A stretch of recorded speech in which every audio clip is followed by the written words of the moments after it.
დგომის ბრწყინვალე დღესასწაული იზეიმეს ზუგდიდშიც. ზუგდიდისა და ცაიშის მიტროპოლიტმა მეუფე გერასიმემ სააღდგომო ლიტურგია ივერიის ღვთისმშობლის ხატის სახელობის საკათედრო ტაძარში აღავლინა.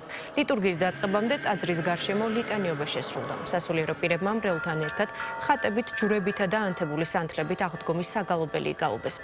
სადღესასწაულო ლიტურგიას აფხაზეთის მთავრობის თავმჯდომარე ადგილობრივი ხელისუფლების წარმომადგენლებთან ერთად დაესწრო. ზუგდიდის მსგავსად სააღდგომო ლიტურგია სამეგრელოს რეგიონის ყველა მოქმედ ტაძარში ჩატარდა. გილოცავთ თქვენ სრულიად საქართველოს ყველა მართლმადიდებელ ქრისტიანებს აღდგომის ბრწყინვალე დღესასწაულს. განსაკუთრებულად გვინდა მიულოცოთ ეს დღე ჩვენს უწმინდეს და უნეტარეს სრულიად საქართველოს კათოლიკოს პატრიარქს ილია მეორეს დღეგრძელად და ჯანმრთელად გვიმყოფოს ღმერთმა და მისი ლოცვა-კურთხევით ღმერთმა დაალოცოს საქართველო და გაამთლიანოს იგი. პასექის დღესასწაულს ულოცავთ ჩვენ სულიერ ძმებსა და დებს აფხაზეთში და ყოფილიყოს ეს წელიწადი ჩვენი შერიგების და გაერთიანების.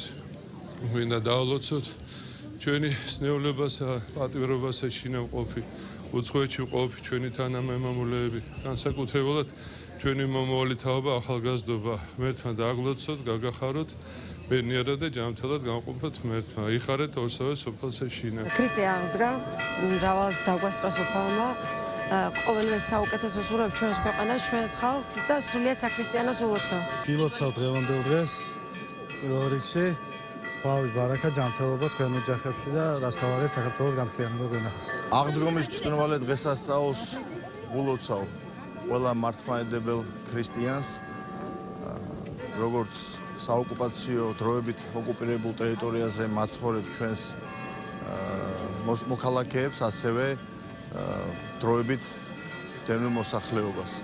სიმბოლურია მე დღეს ვიმყოფები საოკუპაციო ხაზიდან ყველაზე ახლოს ქალაქ ზუგდიდში, საიდანაც მინდა მიულოცო ჩვენს აფხაზ დებს და ძმებს დღევანდელი დღე და დარწმუნებული ვარ, რომ ძალიან მალე ჩვენ შევძლებთ ერთად აღვნიშნოთ ეს უდიდესი დღესასწაული. აღდგომის ბრწყინვალე დღესასწაულს ზუგდიდიდან ულოცავ სრულიად საქართველოს.